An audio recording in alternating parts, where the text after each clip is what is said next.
Hey guys, thank you so much for joining me on my very first YouTube channel video. In this video, I'm going to be showing you pretty much a replay of a trip I recently made to Hiroshima and Miyajima, also known as Itsukushima. This trip was a 2-day trip with a 1-night stay on Miyajima Island, and it was planned by one of my Japanese friends who has a lot of local knowledge, so I think it's a pretty solid itinerary. It covers all the kind of the must-sees, the must-dos and the must-eats. So just to let you know, this is the very first travel video I've produced, and I wasn't exactly sure how I should structure it or how long it should be. So I decided I'm just going to show the footage kind of in chronological order. I haven't cut out too much, so even some of the more mundane things like getting from A to B, like I am right here on the Shinkansen heading towards Hiroshima, I'm going to include all that stuff as well. Yeah, I mean, to be honest, I'm kind of just putting this video out there and I'm hoping to get some feedback on it, so I know what aspects of it you like and what you think I could improve on. I'm kind of going off on a tangent here, so let's get back to the good stuff, the stuff that you tuned in for, which is obviously the Hiroshima trip itself. So we got to Hiroshima station around 11 a.m. It's almost lunchtime. We were also feeling pretty hungry at this point. So it made sense that our first stop would be Okonomimura, which is basically the place to try out Hiroshima-style okonomiyaki. Now, this is the food that the city is most famous for. It's the city's own take on okonomiyaki, so it's quite different from the Osaka-style okonomiyaki that people are usually more familiar with, but they're both very good. And personally, I prefer the Hiroshima-style one, and I know a lot of people who feel the same. So you've got to try it out, and as I was saying, Okonomimura is the place to do it. It's quite interesting. It's located within a building. It's spread across 3 floors, and on each floor there's several different stands, but they're all serving Hiroshima-style okonomiyaki. They have slightly different flavors and menus, but yeah, from what I understand, you can't really go wrong with any of them.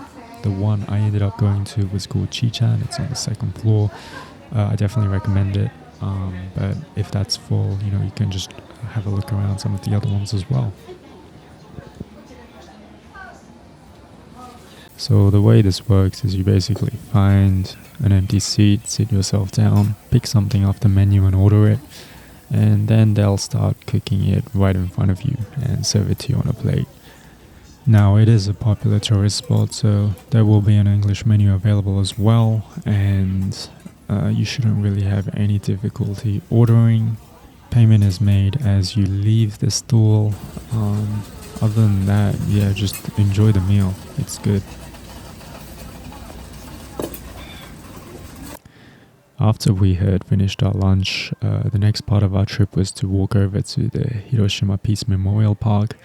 This is where the atomic bomb dome is located, but there's also the Peace Memorial Museum and a few other important monuments that are definitely worth seeing. The walk itself isn't too long. It's around a 15 to 20 minute walk from the Okonomimura we just came from. And it's quite nice because Hiroshima, it's a pretty laid-back city, especially if you compare it to cities like Tokyo or Osaka. So it's quite pleasant to just walk around as we're doing here. Now, this Peace Memorial Park has a lot of things to see. There's also a lot of things to learn about. Unfortunately, I was focused on, getting footage with my camera, so I was kind of oblivious to my surroundings. But even then, just being in the presence of the atomic bomb dome and having some limited knowledge about what happened in 1945, I really did feel something.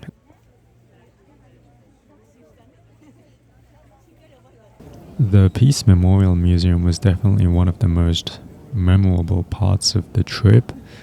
It's a pretty harrowing experience and a lot to take in emotionally, but I don't think this is something you can miss. I mean, the permanent exhibition is really well done, and I didn't get much footage here. This is the only footage I've got.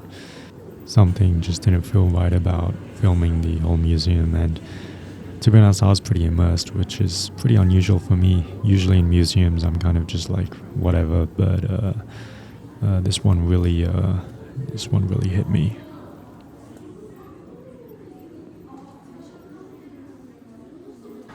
Now, the next thing in our itinerary was Hiroshima Castle. This is around a 25-minute walk from the Peace Memorial Museum. This castle is not the original, it's actually a reconstruction. The original was destroyed by the atomic bomb, but it's a very good reconstruction. Just note that inside the castle it's a museum, it's not a reconstruction of the original interior. It's a pretty good museum. You can learn about the history of the castle as well as Japanese castles in general. There's a pretty great display of katana swords, so if you're into the whole samurai thing, this is a pretty great place to be. You can even hold an actual katana and feel the weight of it in your hands, which is something I had never done before.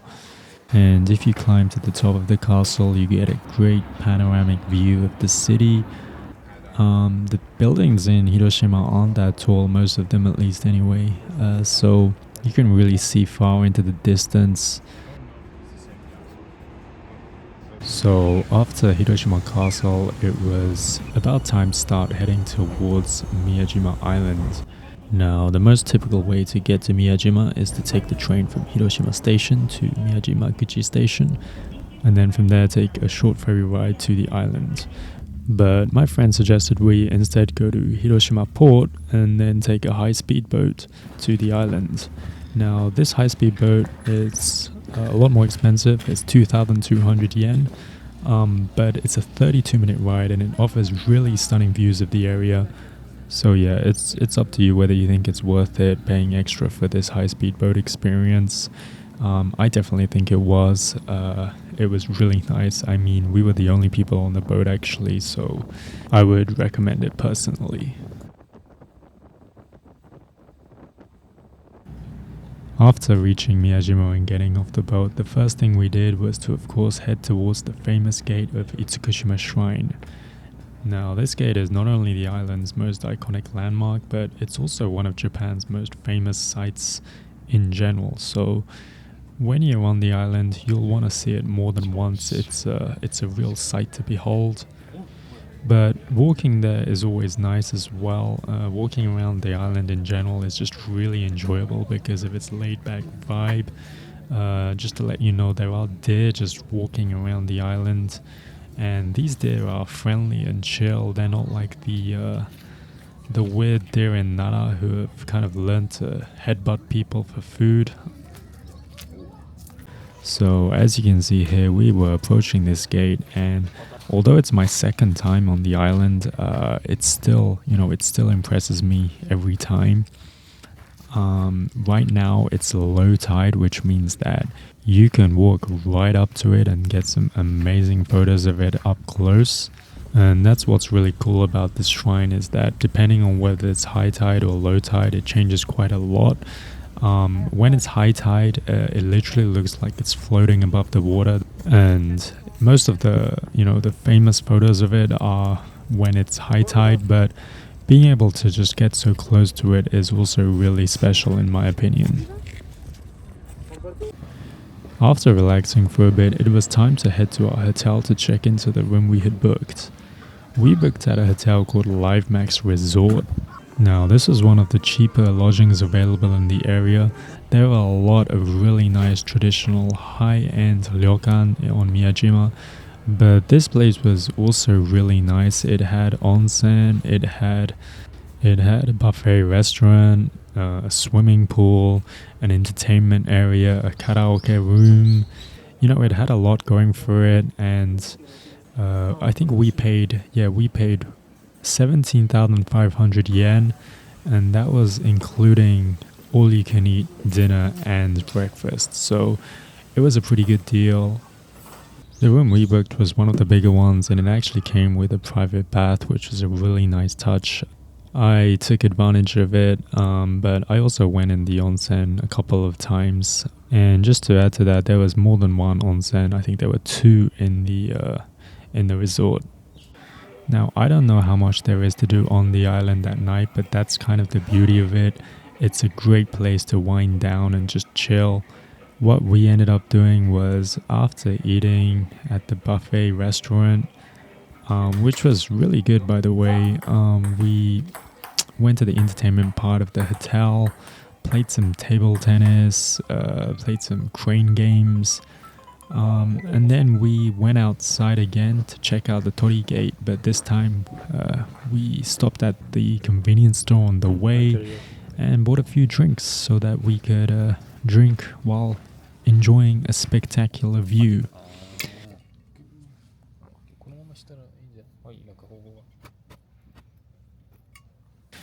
After that, we headed back to the hotel, chilled a bit in the room, took turns using the private bath, and finally it was time to sleep.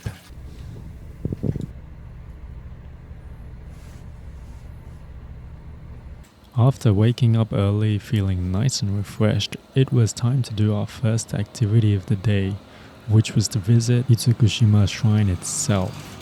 As I previously said, walking around this island is just really nice, so we took our sweet time enjoying the views around us, enjoying the amazing weather that we got that day. The shrine itself was also really awesome. I mean, as you would expect, there were a lot of travelers, a lot of foreign tourists, but also school children on their school trips here. But even then, it felt really chill because I guess everyone was just in a relaxed mood thanks to the power of the island. It also seemed like there was a traditional wedding ceremony taking place. I can't imagine that was cheap, but yeah, what an amazing place to get married at.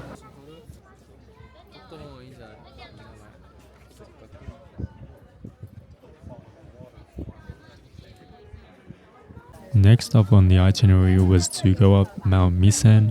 Now you can actually hike this mountain. The first time I came to Miyajima, I hiked up it and I came back down as well by foot.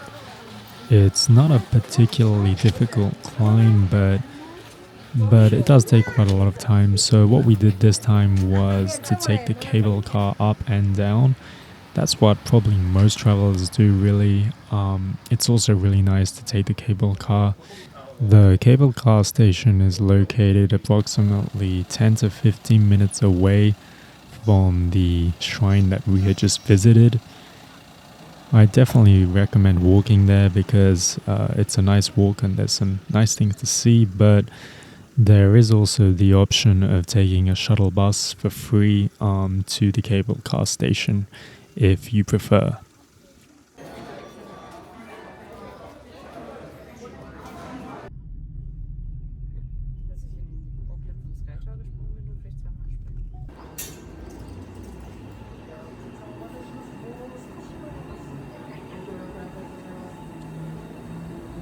Upon completing the two-part cable car journey, you'll find that you don't actually reach the very top of Mount Misen.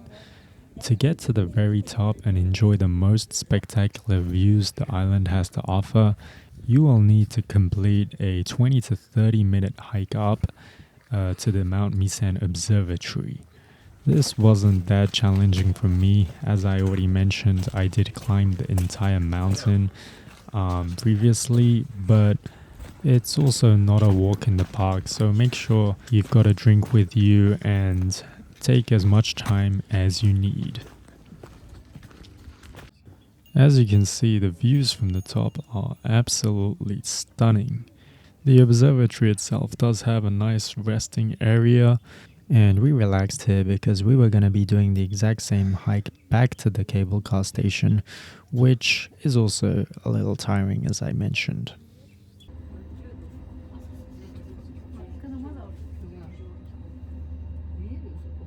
After descending the mountain and returning to the main part of the island, there are a few things you can do.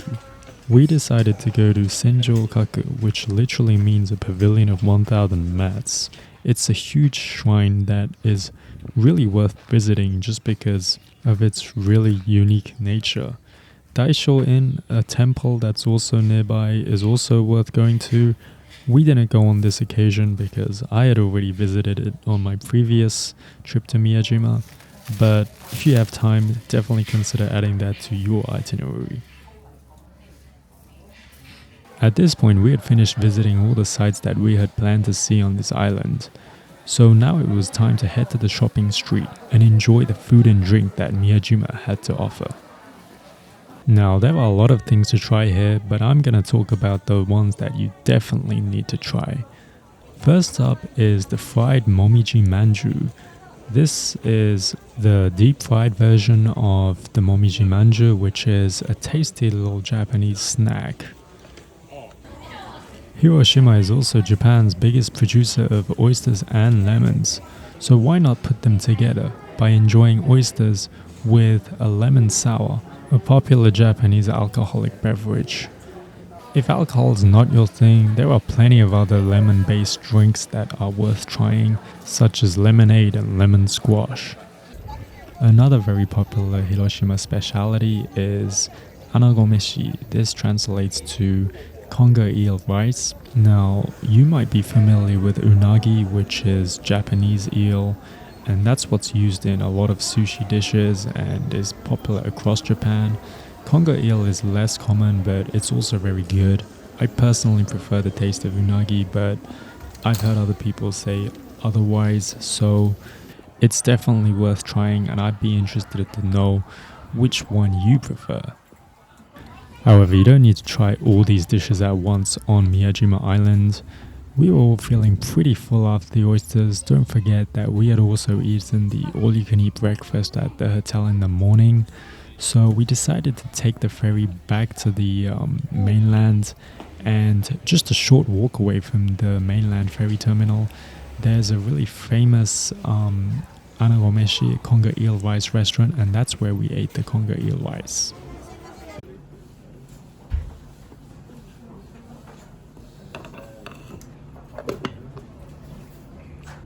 We had now accomplished everything we had set out to do in the itinerary, and the only thing left to do was to head back to Osaka, which is where we were traveling from.